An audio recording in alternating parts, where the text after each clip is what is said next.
Okay, hello everyone. This is Eric from Etacude, and I hope I'm live right now. Let me just see if everything is working well. I'm so sorry. Today's live stream is 2 hours late. I think it's the very first live stream that I'm late. I know there was one where I went on vacation. I went to the Philippines, I think last year in December, and I didn't have a live stream. I tried to shoot, but the quality wasn't good. So this is my very first live stream that I'm late. So I was about to start the live stream at 9 o'clock, like always. Mrs. Abiola, hi, how are you today? I was just saying I was apologizing for being late. This is the first time almost in 10 months that I've been late for a live stream. So yeah, I'm so sorry to everyone who waited for 9 o'clock and planned to see me at 9 o'clock. Something happened. I went out with some friends and then I only made it back maybe 8 minutes ago. So I made it. Imane, how are you? Where are you from? Robin from India. Oh, I'm so happy to find more viewers from India. Robin, happy. I think it's Teachers Day today, or was it? No, wait. Teachers Day was yesterday, right? It's the 5th of September. Was it yesterday or today? I think I should do more videos for teachers when it's on Teachers Day. But the thing is, I never really celebrate Teachers Day. Even in South Africa, I think in South Africa when I was teaching there, when you're teaching elementary school, a lot of students are actually, they're more into it. From Quetta, Letty, how are you doing? Always a pleasure to see you. Nihad, welcome. Everyone, I'm so sorry that I'm late today. I'm 2 hours late. I got hung up. This is my first live stream that I'm late, so I want to apologize. Nihad, where are you from? Letty, how are you doing? I think I was just talking about Teachers Day. So in England, when is Teachers Day? Let me quickly look it up. And also in Spanish. I cut my hair, right. Clara from Algeria. Well, hello. In Algeria, how do you say hello? I think it's also French. Is it bonjour? Or I think maybe you've got two languages you speak there. Clara, how many languages do you speak in Algeria? Nihad from Jordan. Wow, I'm so happy to have you. Nihad, do you celebrate Teachers Day? I was just thinking about it today because many of my friends and a lot of my audience actually come from India, and I know it's Teachers Day either yesterday or was today. It made me think about Teachers Day in general. Letty, yes, actually, I cut my hair. I like my hair sporty and short. And I'm working on a new series, how to teach with Zoom. So I thought instead of having my hair long, I'll cut my hair short and I'll do the video. Let me quickly look it up. When do we have Teachers Day? I'm going to say International Teachers Day. Let's see when it is. International Teachers Day is May 15th. So that's the International Teachers Day. But I think a list of Teachers Day. So it's different for countries. Okay. Argentina is 11. So each country basically has a different day that they do it. For Bangladesh is the 5th. Canada, the 5th of October. Okay, so many countries I see is the 5th of October. I need to check it out. I think in Korea it's the 5th of May. I'll have to double check. Okay, so let's see some big countries. Every country is different. I see a lot of October 5th though. I see Mauritius and a lot of country having it October 5th. I think the original October 5th. What did I say before? Okay, let's get to United Kingdom. Yeah, it's October 5th. So I didn't miss it. It's actually in a month, then I can celebrate it. And then in the United States, it's Teacher Appreciation Week, okay, which is the first week of May. Okay, that might be why it's similar to that. Yeah, so I think it's very interesting. Clara, the official language in Algeria is Arabic, but we also speak French and English. Thank you, Clara. Now I also know. Hello, Shadia from Saudi Arabia. How are you? Mrs. Abuela, I'm fine. On 16th September, I will be opening my mini school in France. I'm so grateful for all your tips. Thanks a lot. You look gorgeous with your new haircut. See, that is the type of thing that makes me really happy. Thank you, Mrs. Abuela. I think, when I go out and I meet maybe some of the admin or friends, I think it's so helpful because you only get one chance to notice a new haircut. So it's always nice if you can give a comment to someone who uses it. So you opening up your new mini school. I know that I've been speaking to Letty about it too because she also has to run a school. Who is your school for, Mrs. Abuela? Is it younger students? Is it the first time you're opening up? I think it must be such an interesting and exciting experience opening up your new school. Vahid, how are you doing? How is it going? Yeah, it's going well.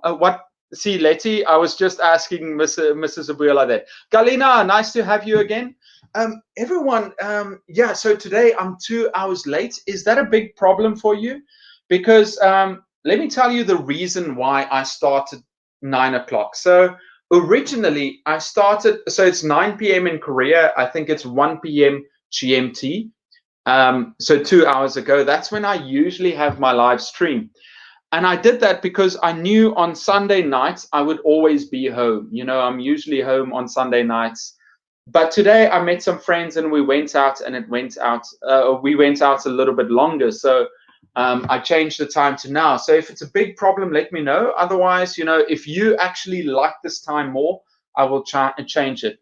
Mrs. Abuela, so you're working with younger students. How many students are joining your academy or your school right now? I think it's so interesting because, as teachers, we always think, you're part of a system. You go into a school and you work for the principal and the school, if it's a public school.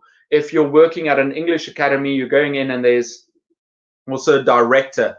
Or if you're working at a university, you're part of a system already. But the thing is, I think most teachers think if I had the ability to teach and open my own school, how would I do that? And I know I've been talking to a few teachers, and it's very interesting thinking what systems you will put in place and how you will teach those students. It's a different type of responsibility, right? Letty, it's 4 p.m. It's better for you in England. Okay. Diana, how are you doing? Diana, where are you from? Galina, for you, the time is okay. And Ping, it's in Mongolia. Wow, I'm so excited to have someone from Mongolia too. I've been really curious. I've got some friends in China and Mongolia, and I think most people I'm just thinking of all the places I want to go. I want to go to Europe to visit friends. I want to go to the Middle East. I want to go back to Africa and do some more exploring. My original plan was to do Eastern Europe, and I want to do South America. And now that I see all this, Saima, I see you there. Saima, this time is perfect for you. I might have to change the time to this then. And Neolisi, mini school for kids from 3 to 11 years old. Oh, that's so good, Mrs. Abuela. Oh, sorry, guys. I can click here and you can read it because I'm reading everything and I can click here. I'm a Filipino working here. Okay, very interesting. The last country I visited was the Philippines, and I really want to go back. So I'll click here and you guys can read it because I'm reading everything here. Elsa, you made it. Hi. It's my 4th year as an ESL teacher. Excellent. Let me just click here on Elsa so everyone can see Elsa again. We haven't seen her in a while. She's been very busy. Anna from the Ukraine. See, that's exactly it. Anna, I was planning on going to the Ukraine, didn't make it. I want to go back to Saima. Saima is part of our Facebook group, and she posted a very interesting video about language acquisition, how we can learn a language. And I start watching that video, and every time something comes up, because I want to watch the whole video and make a comment. But I'm so sorry, Saima, I haven't watched the whole video yet. I want to watch it and then leave a comment because it's so interesting. Diana, I'm in Arequipa, Peru. See, South America. Letty, you need to clear yourself to visit all those places. Yeah, I mean, the way I see things now is, I was talking to a friend earlier, and she invited me out to lunch. She sent me a message and said, Eric, let's meet for lunch. Let's go out today. And I thought, actually, I like being spontaneous, but I like it more to plan everything out. So I like to know exactly what I'm doing each day. And it's the same with countries that we visit. You know, I'm not very good at planning trips, but I like to know exactly where I'm going for a set amount of time. So there are all these countries that I want to go to. So I'm trying to figure out how to get there for each one. Kezia, hi, finally you made it on. Kezia, I can see Rapunzel there. Yes, the video changed your mind, and I started to believe it. Simon, I knew I should watch that video, and every time I say I have to do it. Michael, greetings from Russia. Where in Russia are you from? Because, so I'm talking about all these amazing teachers out there. And you guys, you know what I'm going to do. I think, so for winter vacation, I don't want to go to Russia during winter. I'm so afraid I'll freeze. But what I would like to do is each vacation, I would love to travel to a country. And if some of my viewers are there, I would like to go and visit you, maybe go to some schools and see how it's done. I'm so curious to meet that. My goal and not my goal, but my dream is to go to visit more teachers and to go to more schools. What about you guys? What kind of goals do you have? What do you see yourself doing? Mrs. Abiela, when you come to France, I hope I can meet you. Yeah, definitely. Actually, you know, when I was living here in Korea, one of my best friends was French, and he went back to France, and he taught me so much. I have to say, I learned so much from him. Just his general demeanor. I think one of the nicest things he told me is, you know, when you have a drink and you say cheers, you know, or you say prost, or in Japanese gambe, or in Korea, yeah, it's gambe in Korean.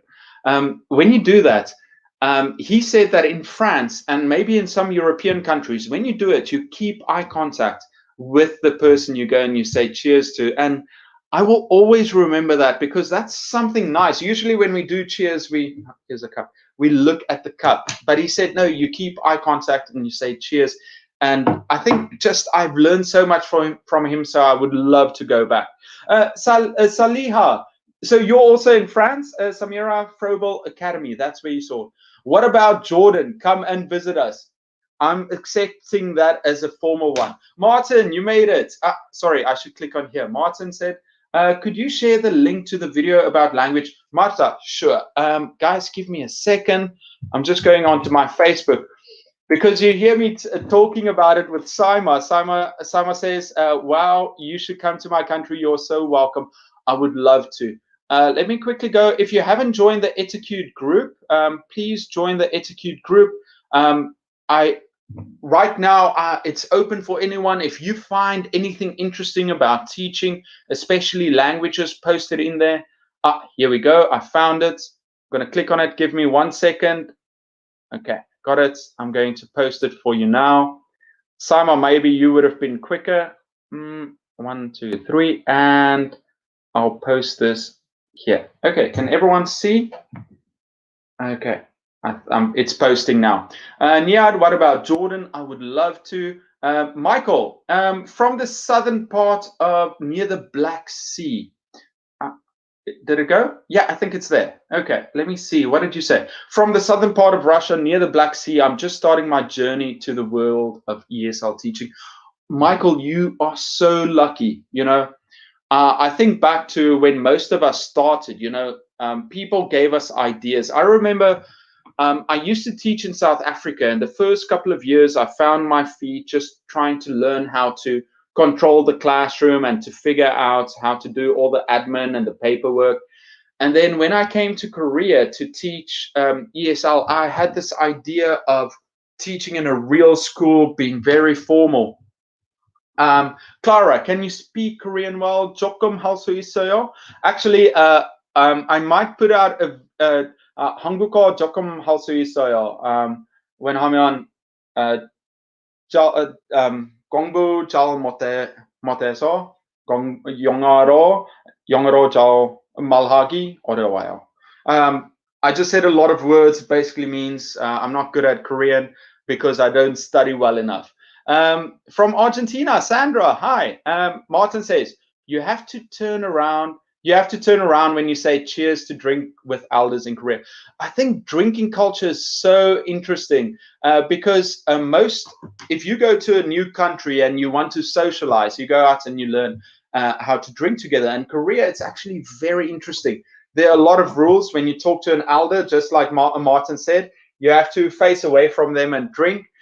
You always have to fill up their bottles. You never fill your own beer. That's why sometimes if you go out with friends, you like to drink on your own, because if you're with your Korean friends, you got to make sure that their drink is always full. There are some things I really like about Korea's drinking culture, though.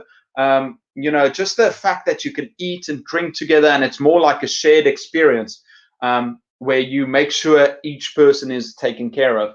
Whereas I feel in Western culture, it's just like, let me drink my beer, and cheers, and then. So there are some things that I like. Saima says, hi, Martin, Mrs. Abuela. I hope, I still need to watch it. Oh, back to my story that I was telling before, Michael. So I think you're so lucky because, when I first started out, I had this misconception about what language teaching was. I would either be very authoritative, where I'm like, you got to do this. And even, when I remember I started teaching at a high school. And this is something, when you make these mistakes as a teacher, you look back on them and it really, you're embarrassed about it. I don't know, Martin, all you other teachers, what do you think? Like, I remember when I first started teaching at a high school, and the teachers asked me, Eric, can you teach us some basic English? Can you work with the teacher? And I said, sure, I can do that. And instead of just letting them talk and having these fun classes where we play games and they improve their speaking, I thought, okay, I'm going to make these really complicated lessons about teaching, education, politics. And I remember I did these classes and they just weren't fun. And obviously they canceled the classes later. They were too busy. But it just made me think, if I could do those classes again, with the information out there and the ideas out there, I would do a way better job. So I kind of cringed thinking, Eric, 5 or 6 or 8 years ago wasn't a great teacher compared to, well, I'm still not a great teacher, but I've improved and I can feel that I've improved. And Martin says here too, I've made so many mistakes in my first 5 years. And then Martin asks, does your university start accepting application for teaching positions? I'm possibly considering a move back to Korea next spring. Martin, that's a great time to come to Korea. Most positions open up. I'll share with you some Facebook groups that you can join. I'm not sure about my university, but most universities hire for spring. I'm very happy at my university. We'll see how it goes, because with Corona, we don't know which universities are hiring, which are going to get rid of some teachers. Fingers crossed. Mahima, hi. Mahima was on last weekend, if everybody remembers. Thanks, and I was so happy to have her. She's been pushing out a lot of videos. Let me quickly find her. She's been pushing out a lot of videos on learning Korean, Japanese, and Chinese, and making really fun videos. And then Saima, you say, thanks, Martin. This makes me more comfortable that I'm not alone making mistakes. Listen, Saima, every teacher has a million stories they can tell about the mistakes they make. But it's bad, because as teachers, or as humans, we kind of take ourselves too seriously. We remember the mistakes we make. But I bet you that there are some students that just had an amazing time in your class, or an amazing experience. I bet you in your class, you look back and you think about all the mistakes you've made. But actually, I'm sure that the vast amount of things that you did was positive. And everyone, I want you to think about it that way, that don't just look down on yourself and be angry with yourself and feel embarrassed for everything you did. Just forgive yourself and move on. And I'm saying this to you, but I'm trying to tell it to myself too. It's like, Eric, yes, you made many, many, many mistakes, but maybe along the way you did some good things too. So maybe that's good. Michael, yeah, definitely there are many ideas and materials for classes waiting for us out there. I think the main thing is, just if we can find out how to get our students to have fun and interact with the language and to learn, that's the best thing. Okay. Martin says the worst mistake I made was falling asleep in class. There's a story behind this, Martin. How did that happen? And I see everybody says, hi, Mahima. Mahima, it's good to have you. Nice to see you guys again. It's never happened again. I decided that I need to sleep the night before.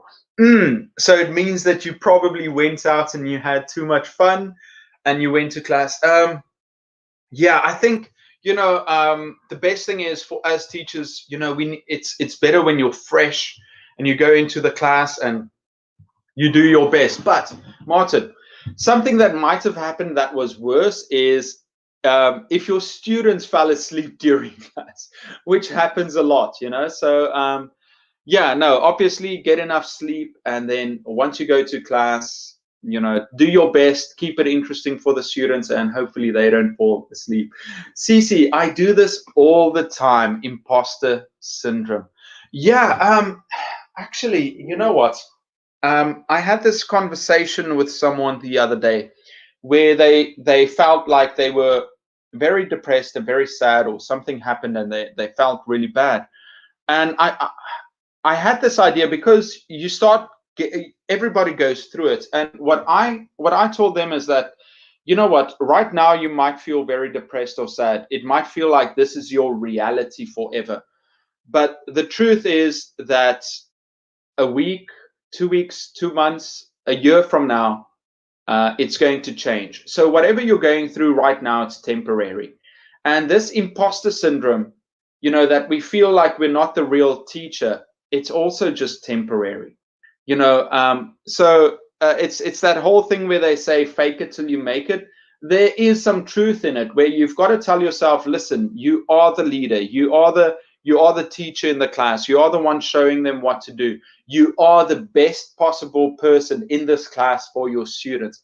And you keep telling yourself that, and eventually, maybe not 2 weeks, maybe not 2 months, maybe not 20 years later, at least you know that you are going to be that person. So if you go through something right now, just tell yourself, this is temporary. It's difficult to believe, but things will be different in the future. Yeah, I find your Zoom tips so useful. Cece, thank you so much. Actually, today I was shooting some videos, because I've done videos on Zoom and I've done some Zoom activities. So actually today I was shooting videos. I'm busy working on a course on how to teach with Zoom. And I'm basically going through how to use Zoom, some tips, some activities, some games. And hopefully if I do it well, it will be out next week. And for 2 days, I will make it free and just give it out to you guys. I'll tell you about it. So hopefully, but I was shooting it today, and once again, it's imposter syndrome. It feels like I was shooting these videos, but it felt so boring. It didn't feel great. But I know that if I keep on talking and I keep on sharing the good ideas, maybe it'll be worth it. So yeah, just believe that things will be better. So maybe next week I'll put out the course and I'll share it with you guys for free. Imani says, I teach teenagers and sometimes I feel that they get bored. How can I motivate them? Imani, this is the most important question of the whole live stream. I'm 100% sure of it. Here's what I say. Okay. As teachers, always make it. It is a great skill to learn, is how to get students to be engaged with the lesson. So what I would say is, well, you've got to make it student focused. You've got to focus on the students. You've got to engage the students. So those are two things. First, how do you make a lesson student focused? First, you've got to look at the material. how can you make the material interesting for them? Topics that they are interested in, or knowledge that you think they might find interesting. And then the activities that you do in class. How can you get the students active? How can you get them to engage with each other? How can you get them to engage with the material? How can you get them to produce something, that they are proud of? So the main thing is, I think the thing is between good teachers and teachers that are still learning is that good teachers are able to get the students engaged with the material. So first, make your material, make the activities student focused so that the students start doing more, especially teenagers. They're going through so much, so we've got to find a way to actually reach them. So first, keep it student focused, and then engagement. How can you engage the students? Now, this is more on the teacher, the way that you deliver the material, some techniques that you use in the class to wake them up, or to ask them questions, or to challenge them in a way that they want to start working harder. So I think it's very important for us as teachers to practice that. How can you motivate them? Yeah, I think I like challenging the students. I like them feeling like, man, I need to create something. So that is why we, even with younger students, we play games, to kind of like get them motivated. And then, yeah, so basically, I like to put them against each other too. So, you challenge them. You say, okay, your group, I want you to make a dialogue about this. I want you to make a play out of this. So the more you get the students to be responsible for creating and using it, that'll be good. I think I just basically spoke into circles. I just talked in circles. Hopefully you picked up something there. I'm sure any of the other teachers, can you give tips there? How do you motivate your students to do better? I think a typhoon is coming to Korea. It's raining quite hard out there. Let's see. Martin says, I find a teacher more a facilitator rather than a traditional teacher. 100%. Martin, I feel like as teachers, we're just guiding the students to learn on their own and to produce things too. Obviously, we're going to help them. If they make mistakes, we're going to guide them in the correct way. We're going to still lecture and teach them on things that are very important, because obviously you can't just get knowledge out of nowhere. You need to structure it in a way and present it to them. But you're going to just give them 10 or 20% of what they need, and they need to fill up the rest, especially if they become teenagers and adults. Martin says, I think not expecting too much from teenagers is key, and praising them for work that they do. Praise is very important, I think, especially when it comes to languages, because students can get shy. They're like, oh, I don't want to answer. I'm embarrassed to say it in front of my peers. But that's why we got to, if they do something well, give them praise. Say, oh, that's amazing. I'm so proud of you for doing it. But not expecting to. So obviously, what Martin's saying is, he's not putting too much pressure on them. But I think there's a nuance point. You want to encourage them to do well. You do want to push them a little bit, but you want to give them freedom to make mistakes, right? And then Robin says, sir, can you mention any activity to engage students more than 18 years? Same thing. It's just going to be a little bit more different, Robin. Let me just click on this. I've done some speaking activity videos for adults. So for adults, you've got to understand, for any age group, what they really want, what they want to learn. So if you've got adults, they've got way more life experience. So try and draw on it. When you're working with elementary school kids or middle school or high school, they don't have that much life experience. The beauty of having adults is they've learned so much in their lives. So try and get them to use that experience while talking. So get them to share stories of their lives. Get them to explain things. If they are very good or passionate about art or music or fixing tables, or working with something. If they are engineers, let them share some of their engineering knowledge. Get them to talk about what they're good at. I think that's something that's very important, is to get adults to talk about their experiences. Yuda, hi, good to meet you. Yuda, you're from Korea, Be. Yeah, Yuda, Be. Nice to meet you, Yuda. Uh, Yuda, you Be Yuda. Okay, see, that's why. Hi, Yuda. It's good to see you. I was talking to Yuda earlier, and she said she will join. And I said at 9 o'clock, and she came. Yuda, I'm so happy that you're here. My eyes are a little bit red. Don't look at that. Letty says connect to them, find what they are interested in. Right, Martin says. Right, Martin says. Marta says, I feel like asking them questions at the beginning of class, showing genuine interest in their life is key to engagement. 100%, Marta.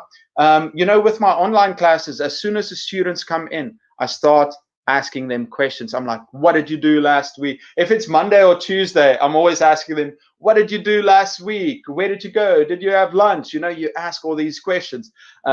Wednesday, Thursday, and Friday. What are you doing next week? What are your plans for next vacation? So asking them questions and getting them to open up is very important. They realize that you care, and then motivation is more likely to happen.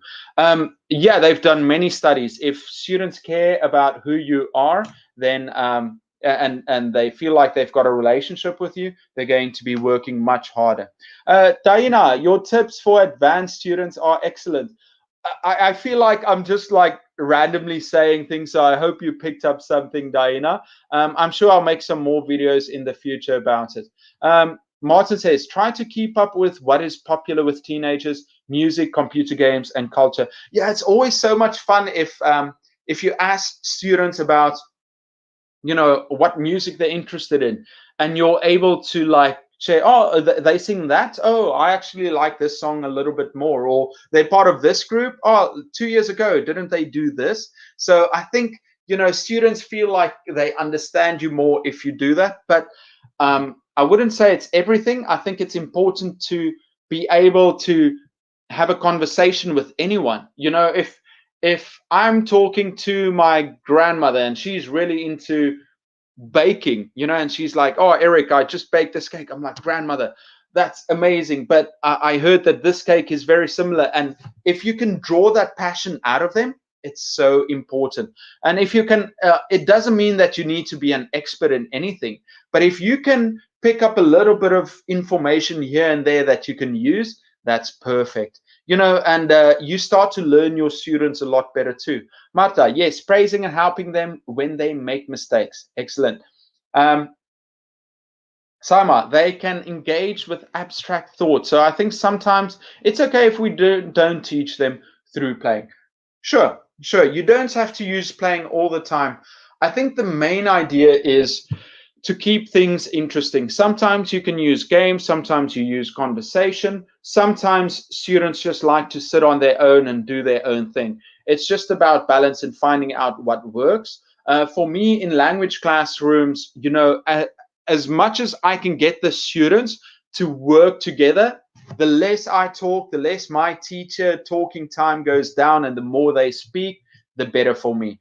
I think, it's almost like, if you can teach without teaching, if you can teach without feeling that you're putting in most of the energy and you're trying to work in the class, the easier it is for everyone. But it's like anything. If you're meeting someone for the first time and you're having a conversation with them, then of course it lies on you to get the conversation going. It's on you. You're like, oh, what do you do? Oh, and you can ask follow-up questions, you can give your own experience, but the onus and the pressure on the conversation is on you. But when you start teaching, when you first walk into the class, the students are looking up at you, and you need to start that conversation. But the more you can get them to open up, so let's say, for example, in a conversation, you're like, oh, that experience, tell me a little bit more about it. And if they feel passionate about it and they want to talk about it, they start talking about it and they get excited. And it's the same in a classroom. You're going to start the conversation. You're going to start the lesson. You're going to show them where to go. You're going to ask them good questions. You're going to do activities that grab their attention. And then once they get going, it's like you're not even needed. And I think most teachers, we need to get to that level. Ashmead, hello, sir. It's nice to see you. Ashmead, where are you from? Martin says, may I post a video that I put up many years ago? But Martin, feel free. Put the link in the comments. If it doesn't work, just send it to me on Facebook and I'll put it over. Mrs. Abiola, I will be taking some creative activities in my classroom. Please do that. Please have more activities that are more creative, that you can do. Activities where the students are actually creating something. It's magical. Hi, guys. Just drinking some water. Very thirsty. I just went out with my friends and we played some board games, but I was in such a rush to come back. I really wanted to do my live stream, but it seems like everybody likes the 11 o'clock time. Maybe next week I will try and do 10 o'clock. So it's like in between my 9 and 11, and we'll see how it can go. Because the thing is, once I do my live stream, I enjoy it so much chatting to everyone. And then, I'm awake another hour or two. It's so maybe 10 o'clock will be better. Clara, hi, Clara. You say students understand grammar rules, but they don't use them when they write. Okay, Martin, so it didn't work. Martin just sent me. Martin did this video a while ago. I've seen this video. It's a great one. It's one of his most popular ones, right, Martin? Great video. I'm going to copy and paste it here for you. Guys, you can check it out. This is Martin's video about teaching young learners. I'm sure he shares a lot of the ones. Also from India. So many great teachers from India. My dad went to India, I think 2 or 3 years ago. He told me all of the amazing time he had. You know what? I think I should just quit teaching and I should just go and travel and go and visit people in different countries. I think that's what we have to do. Yeah, so if anybody just wants to pay me thousands of dollars not to teach anymore and just to travel, I'll send you my bank accounts. Okay. Saima says, they are often seen as problems, but also they may well be the most exciting students of all. Most of them understand the lead for learning. Okay. So they are often seen as problems. Are you talking about students that are difficult, but also they may well be the most exciting students of all? Let me just see. Saima, are you talking about, okay, so you said here they engage with abstract thought, so I think it's sometimes we don't teach them through playing. That's fine. And I think you're saying that some students that are difficult sometimes are the most exciting students to teach. Yeah, they're also the most challenging. I think one of the unfair things, sorry about that, is when you go into a classroom, who do you get to know first? You always get to know the students, the bad students first. The noisy students, the excited students, the ones that are difficult to rein in. So we always get to know their names first, and we give them more attention. And then in class, you have the really good kids, and sometimes they are the quiet kids that are in the middle that don't get attention. They've almost got middle child syndrome. And I think we should try and control the kids with more energy, but we should also give some attention to these kids that are very quiet. It's something that I've been thinking about. It's very difficult because these kids with a lot of energy, they take more. We need to focus on them more to keep them engaged. And then the students that are quiet, sometimes I worry about them. Then Martin, look forward to it. Yeah, Sama watches the video. Is great. Yeah, Martin, anytime. In France it's 4:40. Yeah, it's actually 11:40. Yeah, that's why my eyes are red. No other reasons.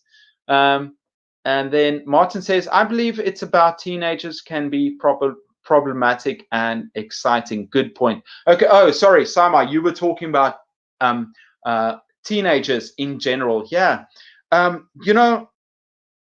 The thing is with teenagers, the one thing I constantly tell myself when I was teaching high school is I constantly told myself that, these kids are going through things that I might not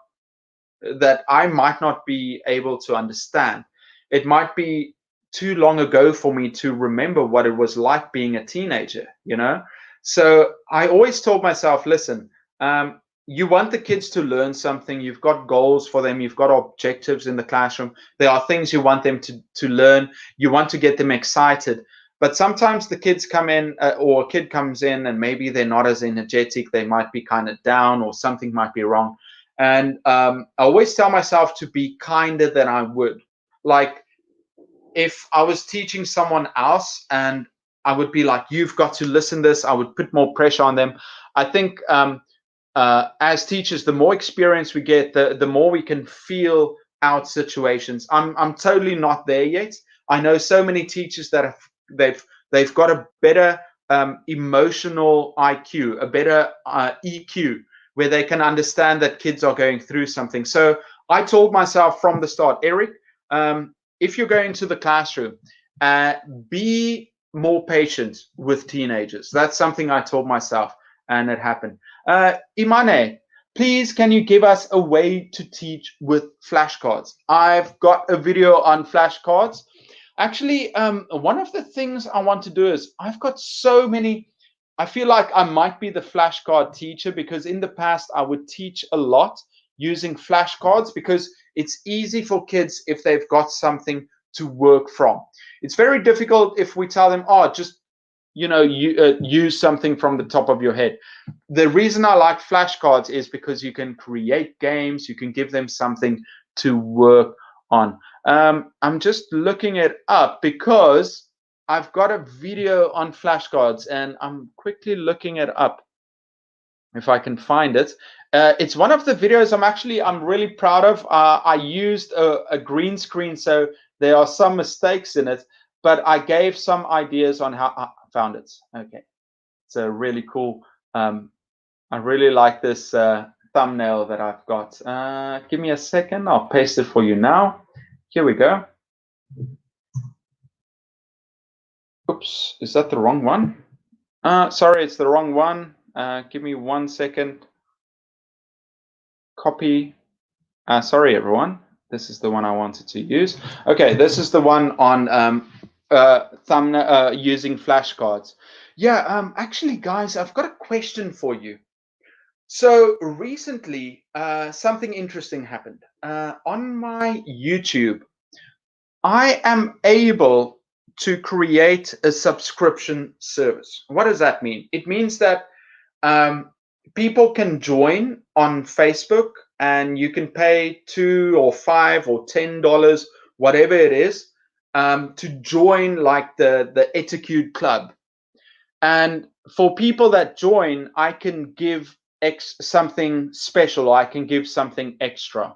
It could be something like a live stream, a Zoom chat. It can be extra videos. It could be some material. It can be some special emoticons that you can use. It could be badges to show that you're a certain level, or it could be newsletters or materials. It could be anything. So I was thinking, obviously, it's not about the money, but I would like to have some kind of subscription. And I was thinking, obviously, I can do a live stream where it's only people that subscribe. I can do a Zoom chat for 30 minutes or an hour once a week for people that subscribe. The reason I want to do it, the reason that I tell myself I want it, is that I thought about it, and I said, okay, Eric, why would you want to earn extra money? Because I've got a salary, and I thought about it, and I'm 100% serious about this, is that I would like to start a family in the future. I don't have a girlfriend right now. I don't even have an inkling of a family, but in the future, I would like to start a family. And it's difficult to just do it on a teacher's salary. So what I need to do in the future is I need to start monetizing or making money somehow, that if I had a family, it would be easier to start them, start a family. So in the future, I might start the subscription.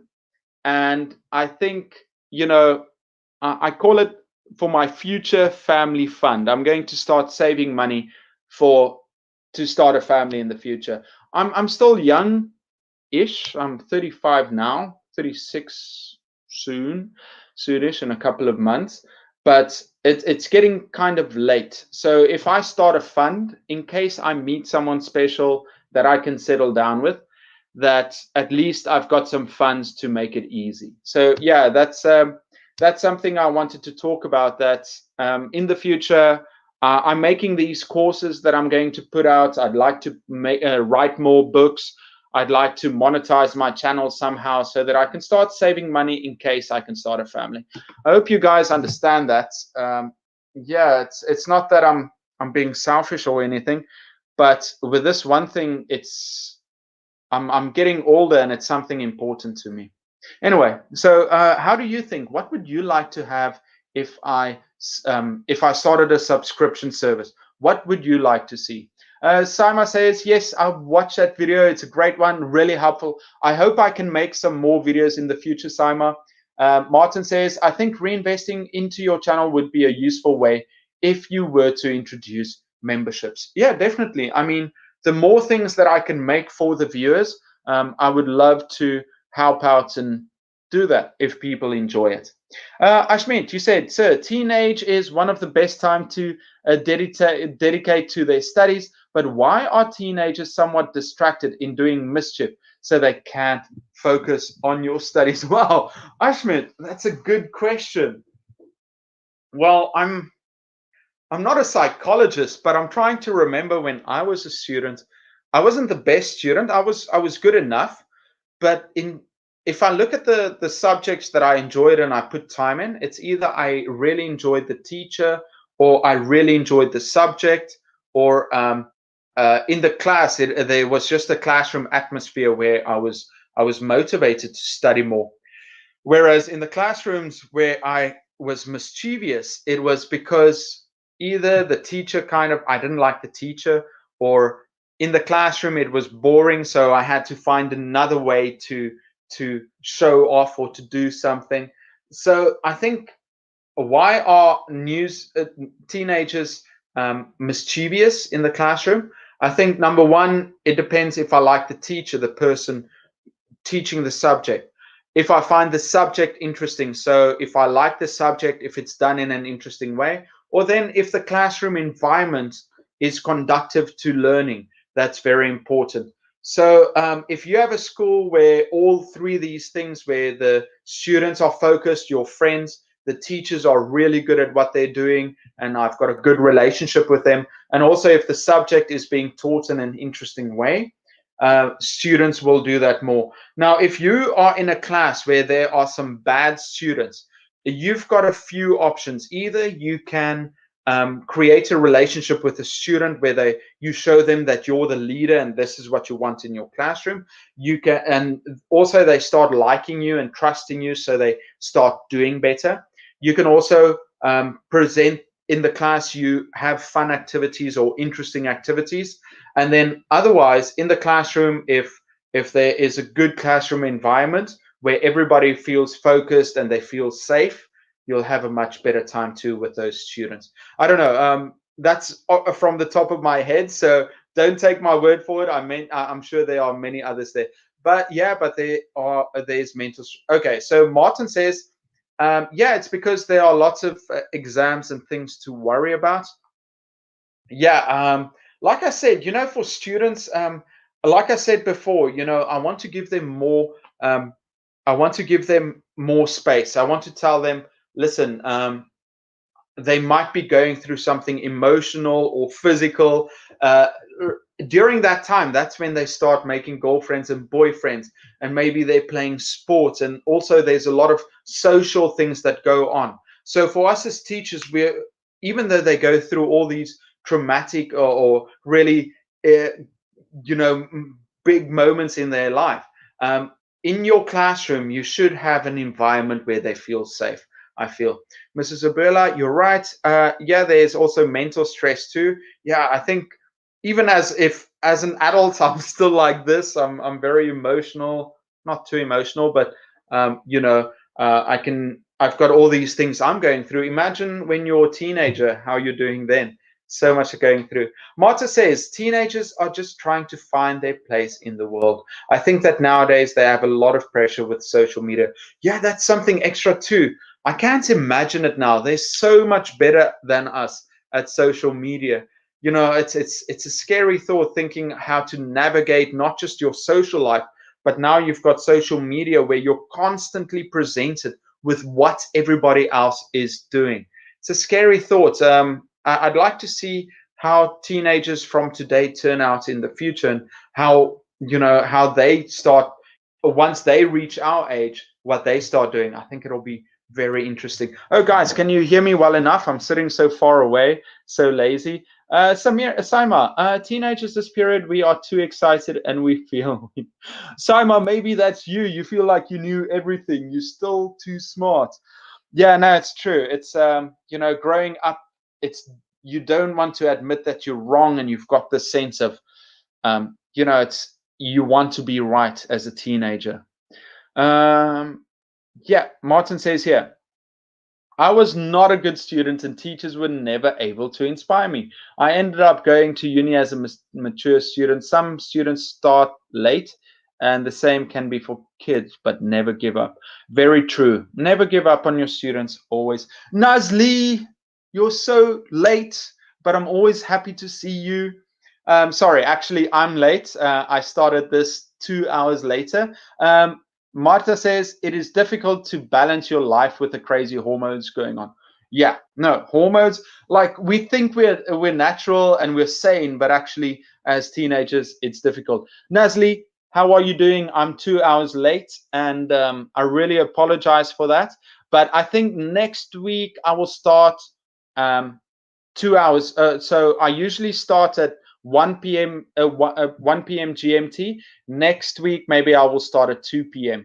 In Korea now, it's 10 to 12, 10 to midnight. Martin says, Marta, I have not really considered that with social media, there are so much scrutiny. Yeah, even now, you know, even my students now at university level, they are constantly on their phones checking Instagram, what everybody else is posting. And I felt that pressure too. You know, a lot of my friends, they're posting these places they go to, these experiences they have. For me, I also like posting, oh, guys, add me on Instagram. I need more followers just for the clout. No, actually, so even for myself on Instagram, I post something just to show my friends, you know, oh, I'm doing this cool thing. I want to share it. Usually it's for my mom. I know my mom likes to see what I'm doing, so I post it for them. But yeah, there's a lot of pressure. Ashmeet, in India, parents, neighbors, family members, etc. pressurize students. Any new videos on Korean food possibly in the future? Martin, I know you're asking for it. Maybe. Actually, I might do a video where I speak Korean, where I just introduce myself in Korean, and I might do a vlog now and again. I've got so many videos and so many projects that I'm working on, but in between I might do a fun video like a vlog or something. Ashwin says into scoring great marks like above 95%. Yeah, it's I feel especially in Asia and India, parents and family, they put so much pressure on it. There's this interesting video where they had two students, one from Asia and one from the West, an American, and they ask her, okay, how did you do at school? And she said, oh, I was the Western girl from America. She said, oh yeah, I'm kind of smart, I'm good. So they had this natural confidence, and they said, oh, if you get a good score, or what would your parents do? And she said, oh, my mom would put it onto Facebook. She would be so proud. You know, she would put it on the fridge. And they asked the Asian girl, so what do you think your parents would do if you made it? And said, I am. My parents wouldn't really say anything about that. So I think there's something to learn from both sides. I think as a society, we should encourage our students to be better students and to study harder. We should say, listen, getting good grades is fantastic. But on the other side, you know, we should praise them and we should be glad for what they achieve. and put a little bit less pressure on them. I feel like in the West, we kind of understand that grades aren't everything, that even if you don't get the best grades, you can do something else with your life. But I feel like there's a lot of pressure in the East where you're compared to all your friends, where your grade is who you are as a person, but in the West, who you are as a person is more important. Yeah, I think there's a lot of people that talk about that. What's your Instagram? My Instagram is, I think it's just Eric Wesh. I think it's just Eric Wesh on Instagram. Add me on there. I post some things every now and again. Martin says, I have a question about why you have named the channel Etacude. Any special reason? Martin, I think you know what the reason is. I think it's a fun name. I was thinking about something. Who can tell Martin? Well, obviously, Martin, you know why it is. So just take Etacude and spin it around, and then you get what it should be. Educate, right, Mrs. Abuela? If you spin Etacude around, it's educate. And the reason I picked that is obviously I wanted something catchy and really nice. And I looked at it and I thought, there's another reason behind it too. So the catchphrase I use for the channel is, engage, excite, engage, inspire, educate. And the reason behind that is that sometimes we want to start teaching our students before engaging them. We want to say, okay, everybody learn this, study this. What we have to do first as teachers is we need to engage our students, find common ground, find something interesting, and then use it that way. So yeah, that's why I used it, is that there is a deeper meaning behind it, is that we shouldn't just educate, we should first engage them. So that's why I switched it around. Plus, it's kind of catchy. You get used to calling it Etacude. Wow, cool name. Didn't think about it. Yeah, it's kind of cool. Some people don't get it immediately, but I like it. The one sad thing is, I think the website Etacude has already been taken. And hi, my mom made it. Saima, you too. Saima, you should have said, I knew it all along. Okay, so Mrs. Abuela got it right. Martin, you didn't know. Saima, you didn't know. Marta, you didn't know. I bet my mom knew it because I told her. My mom says, I will pay for your channel, Eric, because you have a lot of excellent information to share for anyone to learn from. Mom, I think you are right, but we can't believe you because you're my mom. You're too biased. Yeah, okay, guys. I think, I'm so sorry that I'm late today. I feel like I like to be on time. I like to keep my schedule. But yeah, I'm glad that I met you anyway. And in the future, I might do it at 10 p.m. for me, which is 2 hours before this. It's 2 p.m. GMT. So I think I'll start a little bit later for you guys and see how it works. Maria, hello, Eric. Teenagers are amazing. They are so good at many things which are up to date nowadays. And I am also still bad at. Once you win their attention and respect, it might last forever. You're so right. I don't want to make this comparison because it sounds like I'm being mean, but if you have a pet and if you've got a pet and you start giving them attention and love, they would do anything for you. And I think it's the same at school. If you have teenagers and they feel like you give them attention and you try and understand them, just by trying to get to know them and giving them freedom and also giving them a safe environment.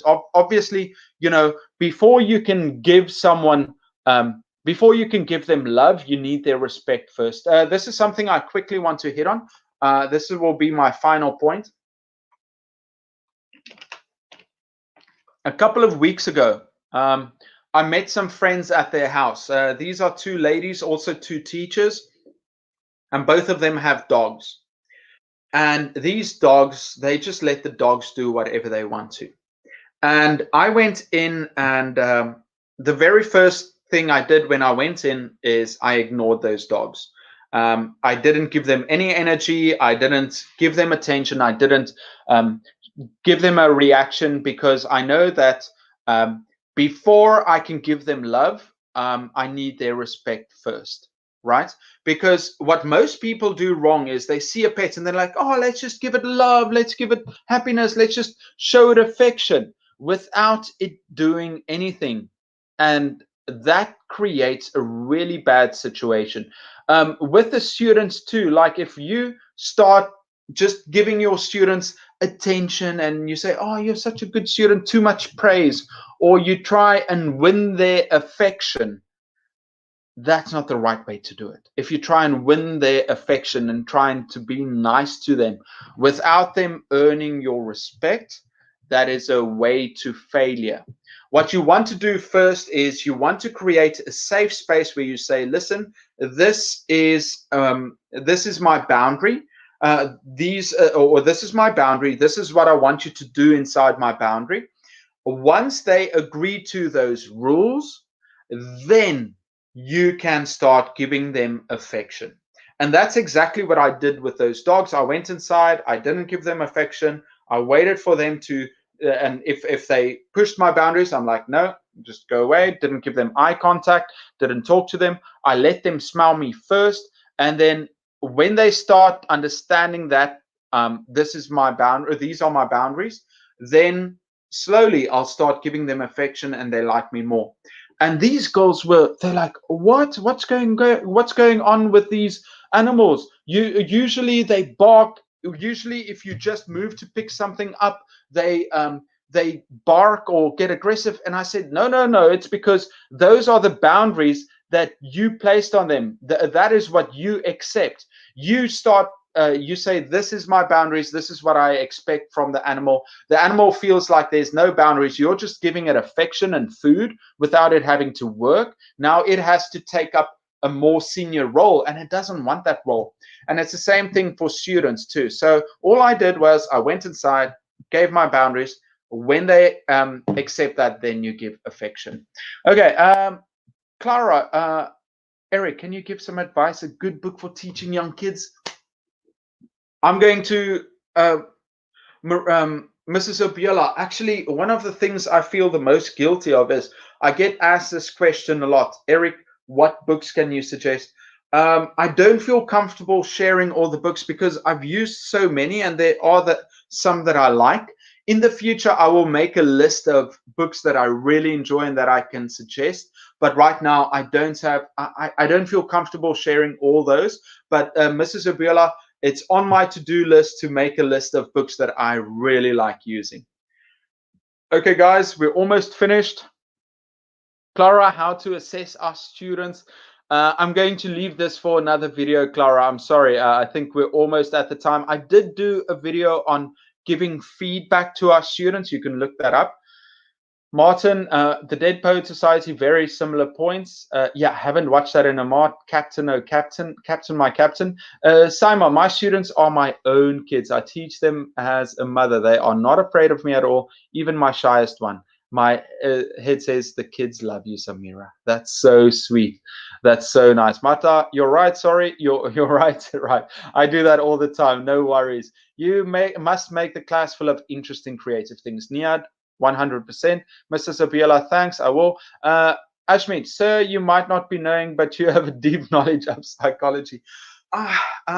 Thanks, Ashmeet. I feel there's always something more to learn, and I wish I can share some more. This is just some of the ideas from the top of my head. But yeah, everyone, I think I'm going to stop there. Thank you so much for joining me this late. It's 12 a.m. It's midnight here.